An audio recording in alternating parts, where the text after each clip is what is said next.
Arizona Territory, 1878.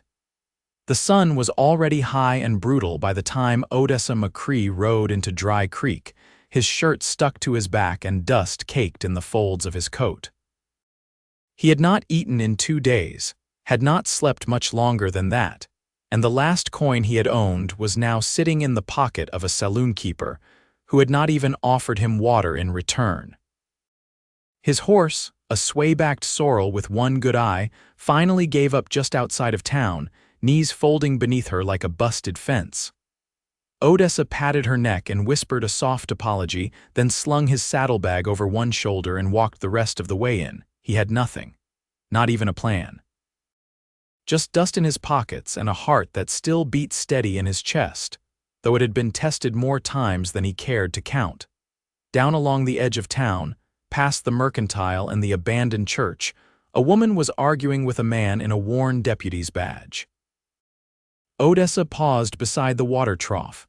The woman had her back to him, all copper hair pinned up under a sun-bleached hat, skirts covered in dust, a rifle strapped across her chest like she knew how to use it. The deputy looked flustered. She looked furious. "I am not asking for charity," she snapped. "I am asking for help." The deputy shifted nervously. "Miss Whitlow, there ain't much we can do. Your land's out past the county line and it ain't our jurisdiction. I am sorry." She turned then, and Odessa saw her face. A strong jaw, eyes the color of storm clouds, and a look in them that made his chest tighten.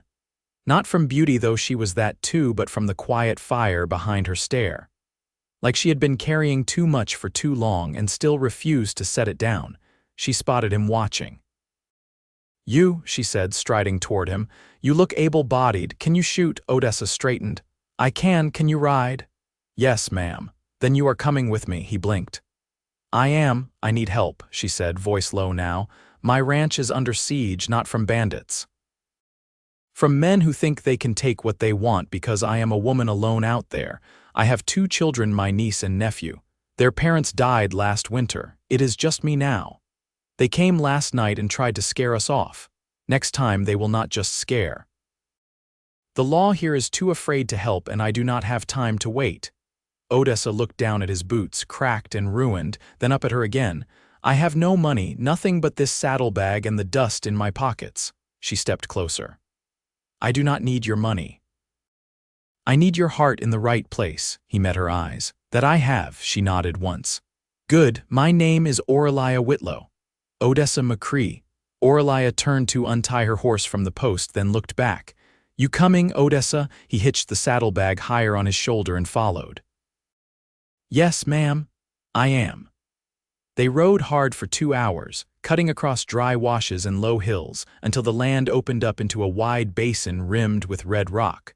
From there he saw the ranch, a modest house with a sagging porch, a barn missing half its roof, and a small corral holding 2 skinny horses.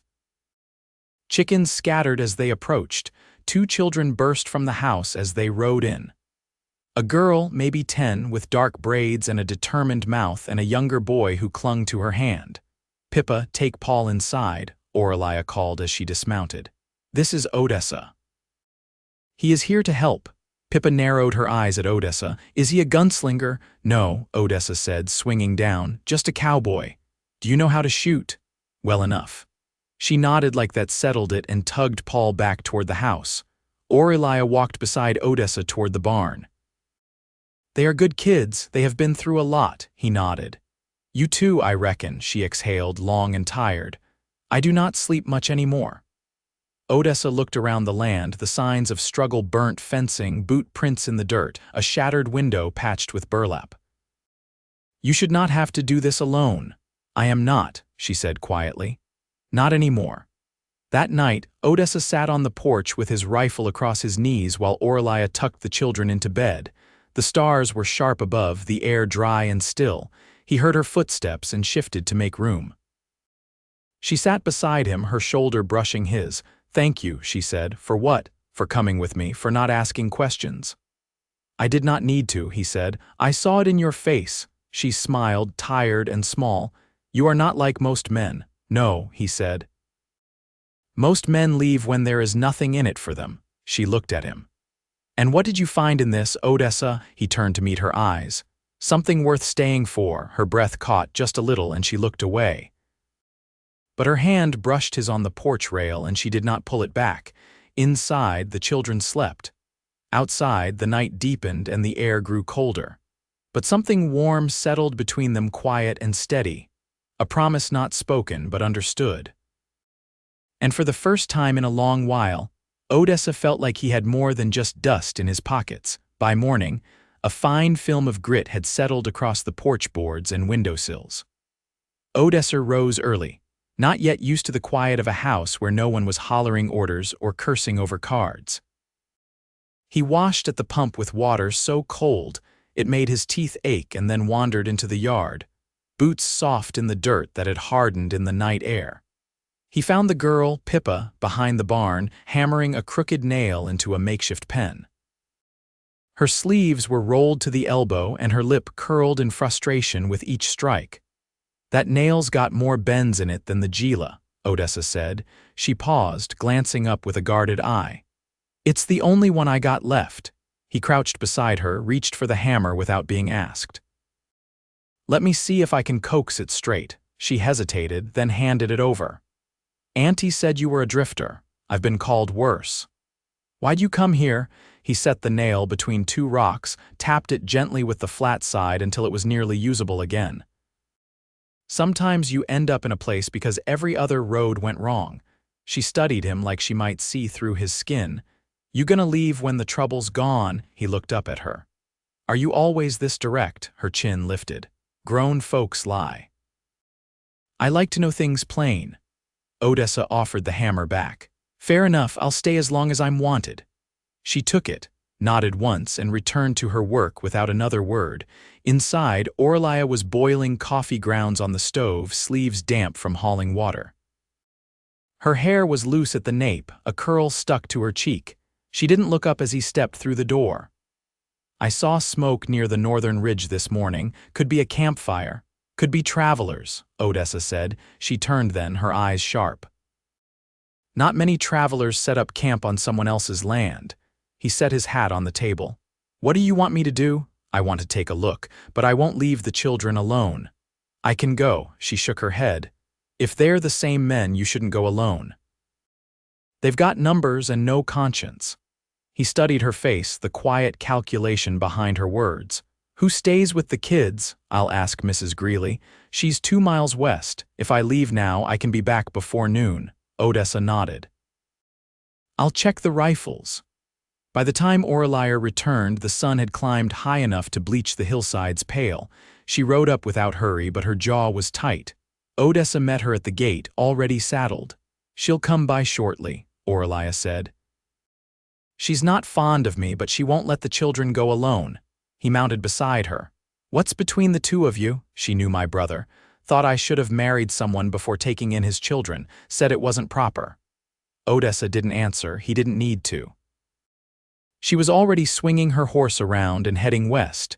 They rode across the ridge in silence, the breeze tugging at Aurelia's hat brim. High up, she dismounted and crouched behind a patch of creosote, motioning Odessa down beside her. Below, in a shallow cut between the rocks, were 3 horses tied loosely under a scrub mesquite. A canvas tent leaned against a boulder. No fire, but the smoke had lingered from earlier. 2 men sat in the shade, rifles resting across their laps. Aurelia's voice was low. "They came last night." "Same ones? You sure?" "I know the taller one. He used to work for my brother, got fired for stealing calves." Odessa watched them a long moment. "They're watching the trail. That's the back path to our well." He looked to her. "You got any neighbors closer than Mrs. Greeley?" "No one who'd help." He weighed the scene.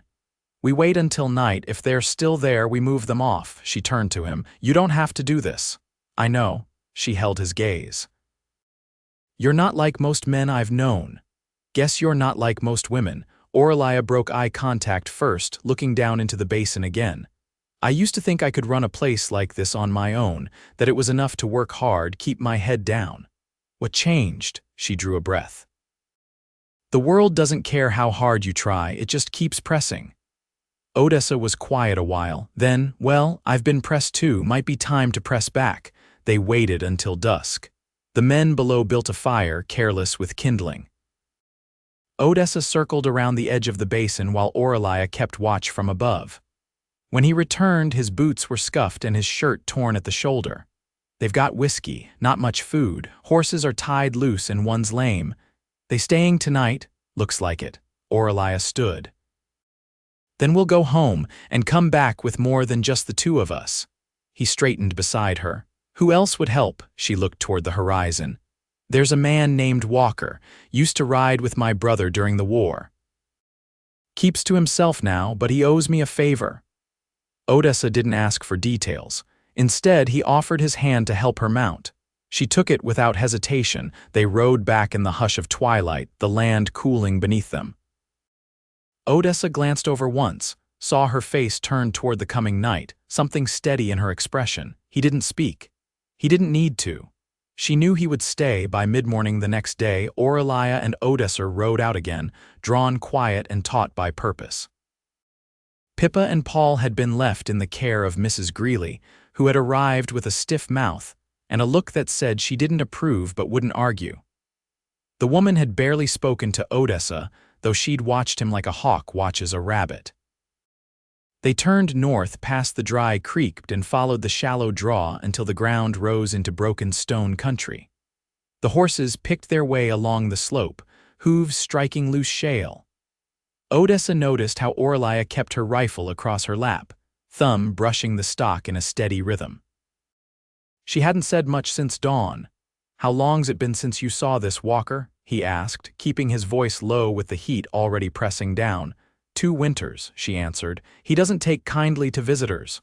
Why would he help then? She cast him a glance. I buried his sister. She died of fever. He was 3 days too late to see her. I wrote to him before she passed, told him the truth. He said that mattered. They reached the ridge just as the wind picked up, pulling the sweat from Odessa's neck and giving the horses a reason to twitch their ears. The cabin lay ahead, half hidden in a grove of old cottonwoods. Smoke snaked from a rusted stovepipe. A mule stood tethered beside the shed, dull-eyed and swaying. Aurelia dismounted first. Odessa followed, one hand loose near his sidearm, though the stillness of the place told him they weren't in danger yet. She didn't knock, just opened the warped door and stepped inside. Odessa stayed near the threshold, eyes adjusting. Walker sat at the table, carving a piece of salt pork. He looked older than Odessa expected, with a beard gone to gray and a left arm that hung stiff at the elbow. You got nerve, he said without looking up. You always said you respected that, Aurelia replied. He set the knife down, wiped his fingers on a rag and met her eyes. You bring trouble. She nodded. 3 men on my land, they've got bad intentions, I need them gone. He leaned back. And this one? Odessa McCrae, he's with me. Walker's eyes flicked to Odessa, measuring. You any good with a rifle? I don't miss when it matters. Walker gave a slow nod. Good. I don't move fast, but I can still shoot straight. I'll need an hour to saddle. Outside, Aurelia stood beside a flowering calla, eyes narrowed toward the hazy line of horizon. You trust him? Odessa asked. I trust what grief made of him. Walker emerged with a long rifle and a satchel slung over his shoulder. He didn't speak again until they were halfway back to the ranch, riding 2 abreast through a gulch where vultures circled high above. I reckon if they came once, they'll come again tonight, he said. They'll want you off the land before the next moon. They won't get it, Aurelia said. Walker turned to Odessa. You ever kill a man? Odessa didn't answer right away. Just pressed his knees to the horse's sides and looked to the path ahead. Walker nodded once. That's answer enough. They rode in silence the rest of the way. That afternoon, Odessa helped string wire across the north fence line, and Aurelia dug a trench along the barn's eastern wall. Walker climbed onto the roof with a rifle and a jug of water and didn't come down. As dusk settled in, Odessa stood behind the barn, the air around him thick with juniper and gun oil. Aurelia came around the corner, brushing dirt from her palms. You didn't ask me why I stayed on this land, she said. I figured you'd tell me if it mattered. It was my brothers, yes, but I stayed because I needed something to root me. After they died, I didn't want to drift. Not like my father did after the war. He left one morning and never came back. I told myself I wouldn't do that to anyone. Odessa listened, quiet. I didn't expect to have to fight for it, she added. Not like this. You shouldn't have to, he said, but you're not fighting alone now. Her eyes caught his in the dimming light. You say that like it's easy. It's not. But it's the truth. He reached out, touched her wrist, just above the place where the dirt clung to her skin. She let his hand rest there a moment, then leaned in, not close enough to kiss, but close enough that he could feel her breath. I'm glad I found you, she whispered. He nodded. You didn't find me. You pulled me out of nowhere. I was nothing when I rode into town. She touched his chest lightly. You were never nothing. They stood like that until the first coyote called from the hills. Then she stepped back and he followed her toward the house as the sky turned to ash. Night came with no breeze, just dust and silence and the press of waiting. Aurelia laid the rifle across the windowsill, her fingers resting quiet against the worn walnut stock. The room behind her was dark, the lamp left unlit. Outside, the moon rode low and yellow, casting long shadows across the yard. Odessa stood just inside the door, coat off, sleeves rolled, a Colt holstered at his hip. Walker remained on the roof, steadied against the chimney, a thin silhouette against the stars. They're late, Odessa said, voice hushed. Aurelia didn't turn. Or cleverer than I gave them credit for. He stepped closer, boots soft on the pine floor. You slept it all. I closed my eyes for a minute while the kettle boiled. That count, he watched the line of her shoulders, how they stayed stiff even in the quiet. You always carry it like this. Carry what? Everything.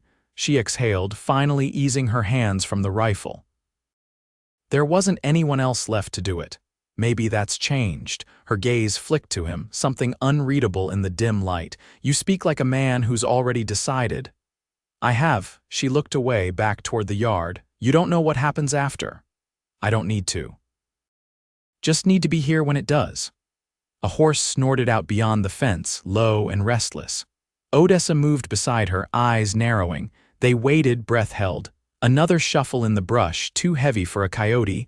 Aurelia reached for the rifle. Odessa touched her forearm. Let them come closer. She nodded once, and they both stepped back into shadow. The first figure appeared near the barn, crouched low. Then another further off, near the chicken coop. The third stayed mounted, keeping to the dark just beyond the open gate. Walker's voice came quiet from above. I see them. Odessa moved to the back door, unlatched it without sound. Aurelia covered the front. Walker fired once, the shot sharp and clean. The man near the coop dropped. The one by the barn scrambled for cover. Odessa slipped outside, moving fast along the side of the house. He caught the second man behind a stack of old lumber, booted him hard in the ribs and knocked the rifle from his hands.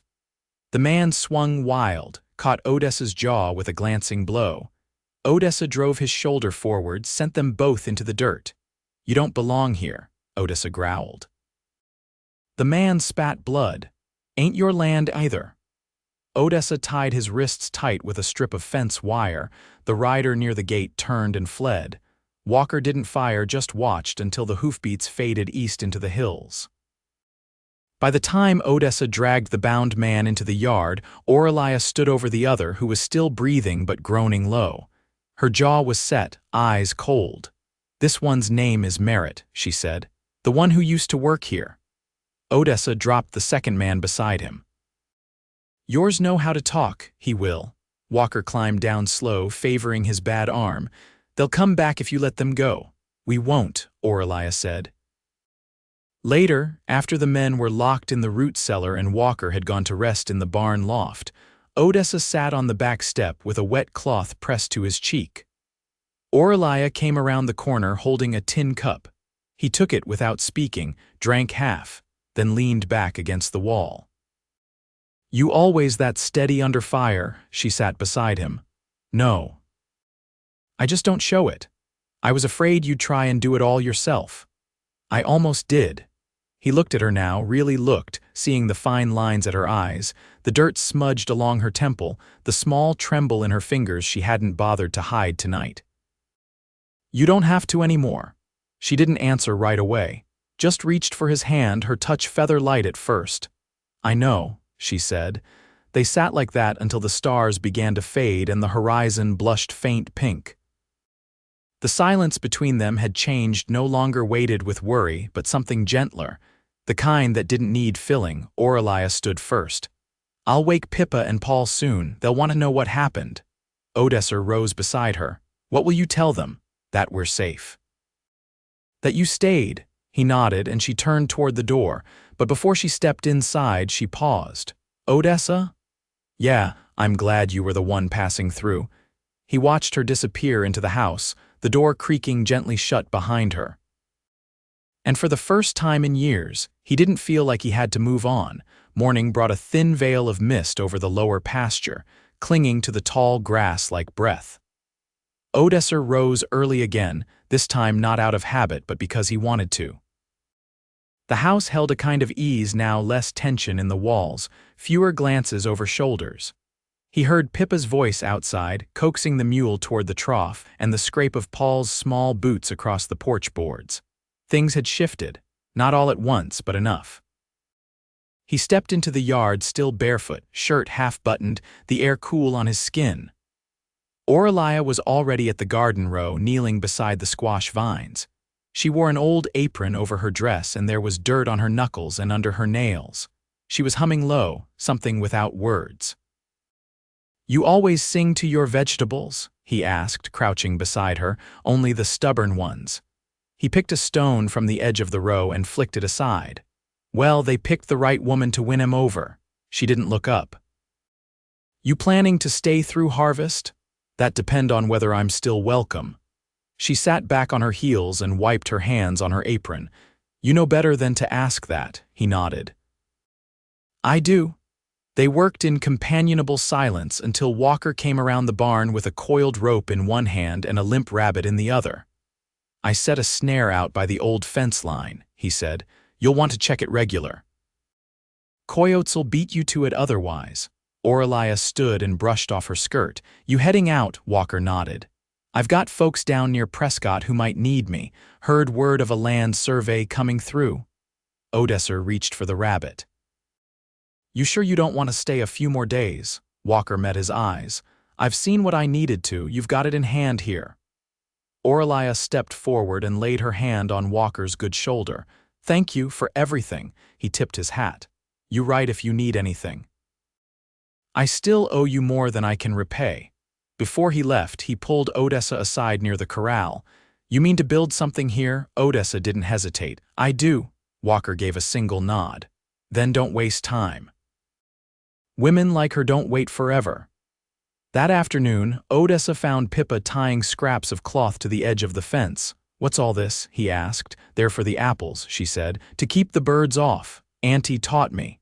He watched her knot a strip of faded gingham. "You like it here?" She looked up. "I didn't at first, but I do now." He crouched beside her. "You think your aunt would say the same?" "She's better since you got here," Pippa said plainly. "She laughs more, even Paul noticed." Odessa tied a cloth too, careful with the knot. "Good." "I want to make it last." Pippa narrowed her eyes. "You gonna marry her?" He glanced sideways. "That's something you'd be all right with," she shrugged. "Depends if you're scared of hard work." He smiled, not with his mouth, but somewhere deeper. "I'm not." She tied one last ribbon and headed toward the porch, her braid bouncing behind her. That night, Odessa knocked gently on Aurelia's bedroom door. She opened it, hair unpinned, robe drawn over her nightdress. "I need to speak to you," he said. "Is anything wrong?" "No." "Just the opposite." She stepped aside to let him in. The room was dim, the oil lamp turned low. There was a quilt folded at the foot of her bed, hand stitched and faded. "I've never stayed anywhere long," he said, leaning against the wall. "Never had reason to." She sat on the edge of the bed, hands folded in her lap. "But this place," he continued, "and you, it feels different. Like I've been walking a long road and finally found somewhere it ends." She tilted her head. "You think it ends here?" "No," he said softly. I think it begins. He stepped forward, took her hands. I want to marry you, Aurelia, not just because I love you, though I do, but because I want to build something with you, something steady, something that holds. Her eyes didn't waver. I don't need saving, Odessa. I know I need you. That's different. She stood then, their hands still joined. Yes, she said. He drew her close, and she wrapped her arms around him with no hesitation. There was no rush, no heat of desperation, just the calm certainty of two people who had already chosen each other long before the words came. They married 6 weeks later, under the shade of the cottonwood trees behind the house. Paul wore a vest 2 sizes too big and carried a wildflower bouquet. Pippa stood tall and proud beside Aurelia, holding her hand until Odessa took it in his own. The preacher came from a town over, and the vows were simple. Aurelia's voice didn't shake. Odessa's didn't either. They built a new barn that fall with a loft strong enough to hold hay through the winter. The corral was mended, the well deepened. Aurelia planted corn at the far edge of the field, and Odessa built her a rocking chair with his own hands and set it on the porch facing west. At night they sat there, sometimes with the children tucked between them, sometimes just the two of them. She would rest her head against his shoulder, and he would hold her hand, and neither of them would say much. They didn't need to. What they'd found was quiet and deep, and lasting like the roots of cottonwoods that never let go, no matter how the wind pressed. And they never went looking for the road again.